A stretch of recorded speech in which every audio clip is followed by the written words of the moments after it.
Oi, pessoal, eu sou o Cláudio Lucchesi e você está aqui comigo e com o Kowalski, que aliás acabou de voltar de um treinamento do Gripen na FAB. Tá trabalhando lá agora em tempo parcial. No documento Revista Asas, onde você conhece as histórias da história. Você já ouviu falar do bombardeiro pesado chinês H-6? Muita gente considera esse avião uma autêntica velharia jurássica, um decrépito zumbi comunista. Mas tem quem diga que o caso é bem outro. E aí, qual será a verdade? Quer saber? Então, vem comigo!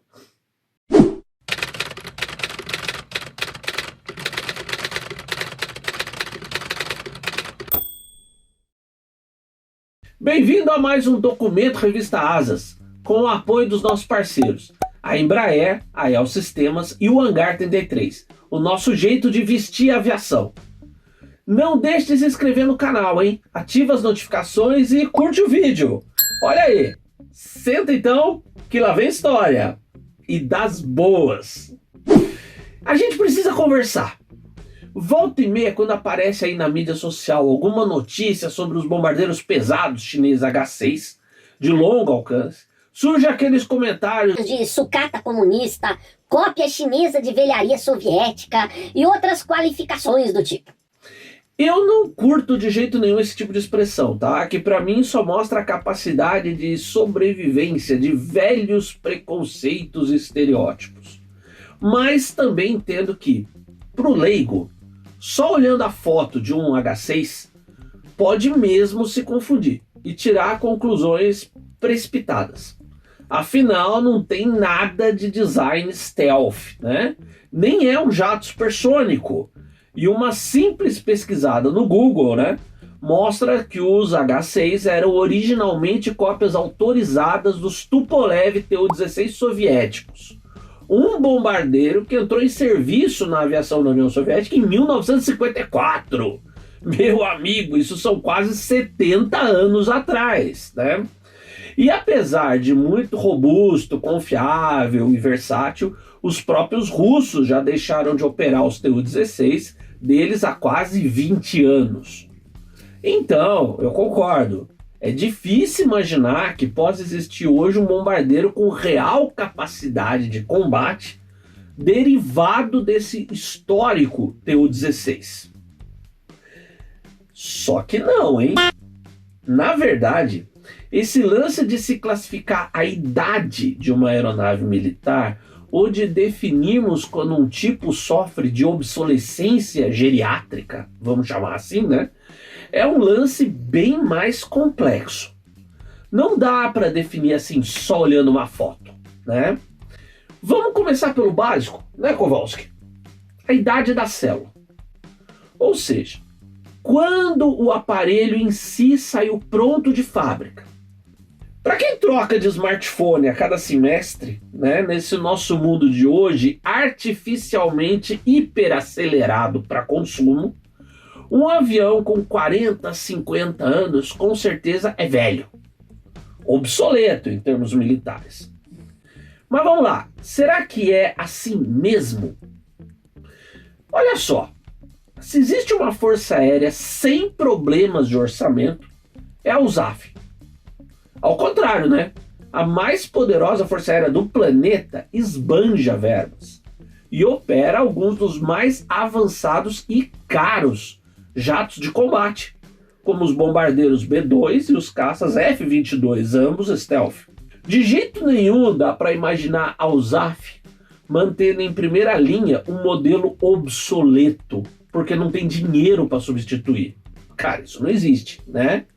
Pois é, e é essa mesma USAF que mantém na ativa, na sua primeira linha, uma frota apreciável de bombardeiros B-52H Stratofortress, na qual o mais novinho saiu da linha de produção da Boeing em outubro de 1962. Ou seja, antes de mim e de muitos de vocês aí que me assistem, temos nascido, né? Em 7 de fevereiro de 2018, por exemplo, diversos desses veteranos B-52H participaram de um ataque maciço contra alvos na Síria, né? Então, na verdade, mantido com todo o cuidado técnico que merece, recebendo upgrades seguidos em seus sensores e sistemas eletrônicos, incluindo navegação e comunicação, o B-52H segue ainda como uma plataforma aérea de ataque bastante efetiva e ainda versátil em diversas situações de engajamento militar. Então, olha só, a simples idade da célula pode não dizer muita coisa sobre a efetividade ou obsolescência de uma aeronave militar. Concorda? Bom, e também não se pode dizer que os B-52H que operam hoje são os mesmos que entraram em serviço lá no início dos anos 60. De jeito nenhum, cara. Então agora, vamos dar uma olhada melhor? Vamos nessa? Dar uma olhadinha melhor nesses H-6 da China? Na primeira metade da década de 1950, a União Soviética colocou em serviço a primeira versão do bombardeiro pesado a jato Tupolev Tu-16, que veio a se mostrar, em sua época, um dos melhores da sua categoria no mundo. Ele era robusto, confiável e extremamente versátil, com um projeto de engenharia genial, que lhe permitiu, inclusive, ser empregado em perfis operacionais que iam de grandes a baixíssimas altitudes, sem com isso sofrer quaisquer problemas estruturais. Só para você comparar o que isso significa, o bombardeiro a jato britânico Vickers Valiant, da mesma época do Tu-16, não resistiu ao estresse estrutural quando teve de fazer missões a baixa altitude e teve de ser retirado de serviço de forma prematura, em 1964. No caso dos H-6, a China assinou um acordo de produção licenciada do Tu-16 em 1958. E o primeiro exemplar chinês ficou pronto no ano seguinte. E depois de um longo período de avaliação, testes e desenvolvimento de doutrina operacional, ele finalmente entrou em serviço em 1968. De lá para cá, assim como os russos, aproveitando a excelente plataforma aérea criada pela Tupolev, os chineses foram desenvolvendo versões e ampliando o escopo operacional dos seus H-6, incluindo até versões de reabastecimento em voo de outras aeronaves. E muitas dessas versões são aeronaves novas de fábrica, não são veteranos que tiveram upgrade. E em sua construção, portanto, já incorporaram não apenas uma nova tecnologia de produção, mas também de estruturas e novos materiais. E é esse o caso da versão H-6K, Kilo. Não é uma versão obtida por upgrade de células antigas. Não é uma maquiagem no avião velho. Os H-6K são aviões novos de fábrica. Não tem nada neles da década de 50 ou 60, exceto o excepcional e brilhante design original. Ao contrário daqueles primeiros H-6, derivados diretos dos Tu-16 soviéticos, né, que utilizavam os motores turbojato WP-8, uma cópia dos Mikulin AM-3M500 de 9.500 kgf de empuxo, os H-6K usam os bem mais modernos turbofans Aviadvigatel D30KP2, que são mais econômicos, dando maior alcance, e também mais potentes, com 12.000 kgf de empuxo. É o mesmo motor dos Ilyushin IL-76MD. No nariz, o H-6K tem um radar meteorológico e de mapeamento de terreno, permitindo voos em altitudes muito baixas. E no queixo, um conjunto de sensores eletroópticos. Seu conjunto de eletrônica de autodefesa é bem abrangente, mas não se tem muitos detalhes, embora se saiba que o bombardeiro possui um sistema de alerta de míssil inimigo do tipo MAUS. E o H-6K com certeza é dotado de data link digital e sistema de comunicação segura por satélite, que a tripulação utiliza e opera acomodada numa cabine totalmente digital, com mostradores multifuncionais coloridos de LCD. Então, como eu disse, não é exatamente uma plataforma aérea que a gente possa chamar de sucata, concorda? Mas vamos lá, vamos insistir. Não é mesmo uma velharia, apesar disso? O primeiro voo de um H-6K ocorreu em 2007. E o modelo entrou em serviço na Força Aérea da China 2 anos depois, em 2009. Ninguém sabe ao certo, mas se estima que a China tenha uns 90 a 100 H-6K, uma frota considerável.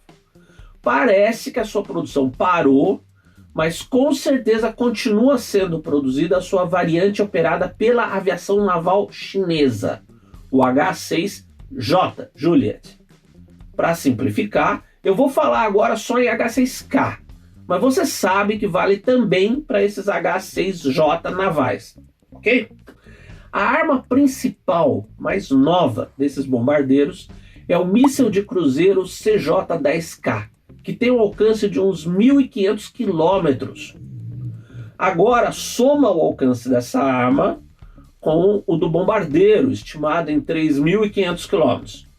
E você vai ter uma combinação de vetor míssil capaz de atingir alvos de alto valor a grandes distâncias, como uma força-tarefa da US Navy com porta-aviões, e até cidades e alvos terrestres de grande valor estratégico em nações vizinhas, como Taiwan, Filipinas, Vietnã, Índia e até mesmo o Japão e a Coreia do Sul.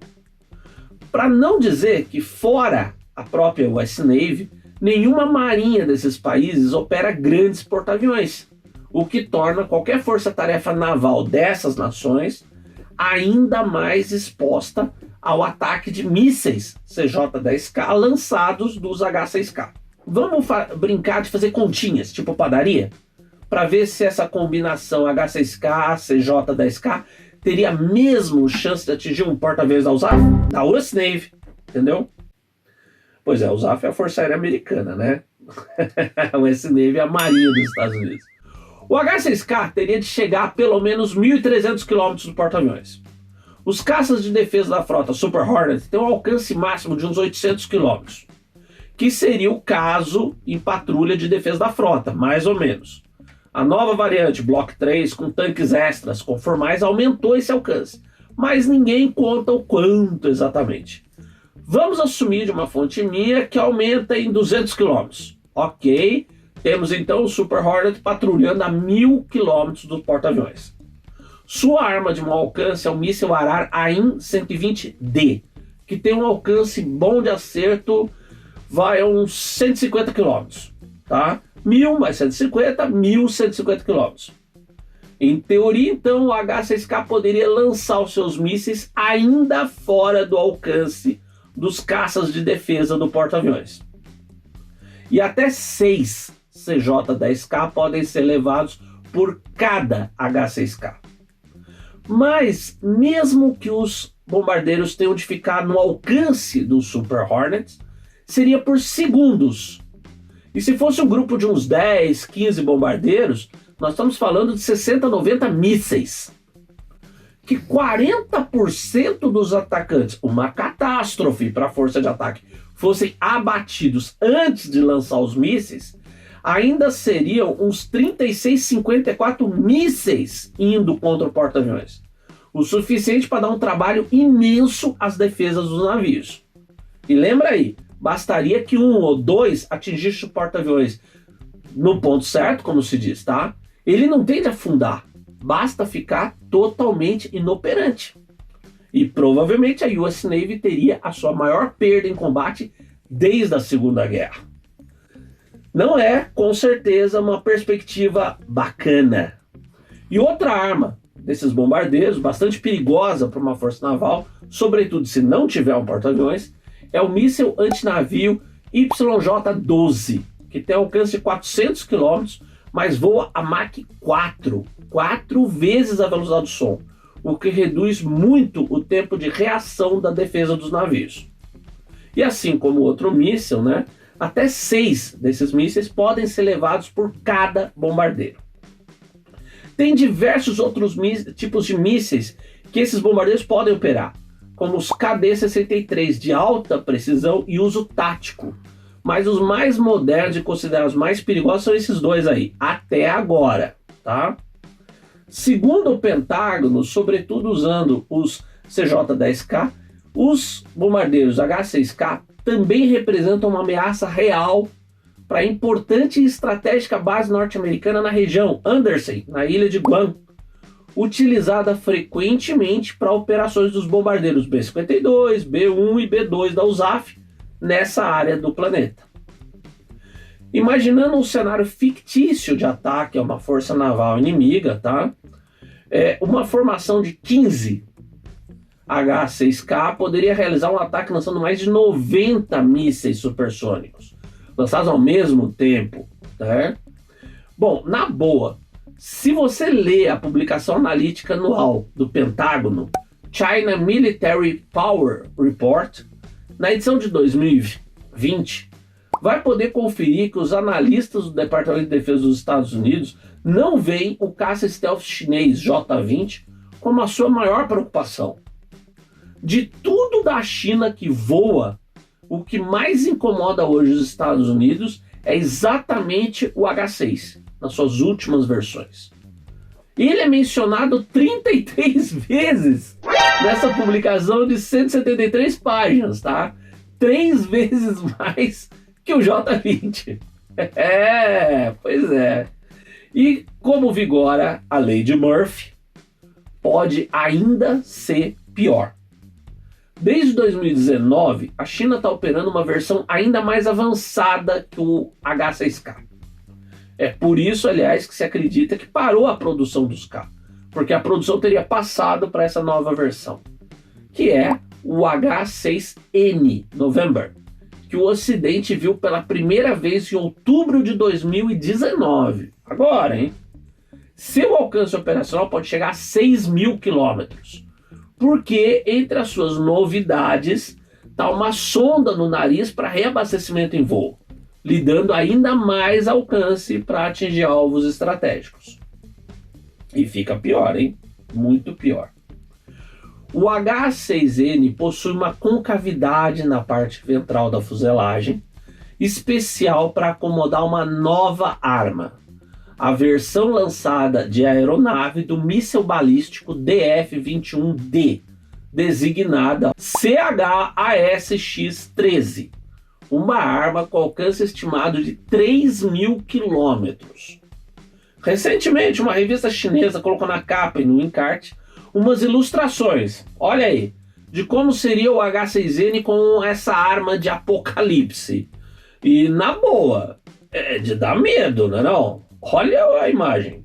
Armado dela, o H-6N poderia fazer o lançamento ainda de dentro do espaço aéreo chinês, totalmente protegido, e mesmo assim atingir um porta-aviões da US Navy em qualquer ponto do mar da China, do mar do Japão, ou mesmo do Golfo de Bengala, no Oceano Índico. E detalhe, o míssil não tende a atingir o porta-aviões entre os olhos, tá?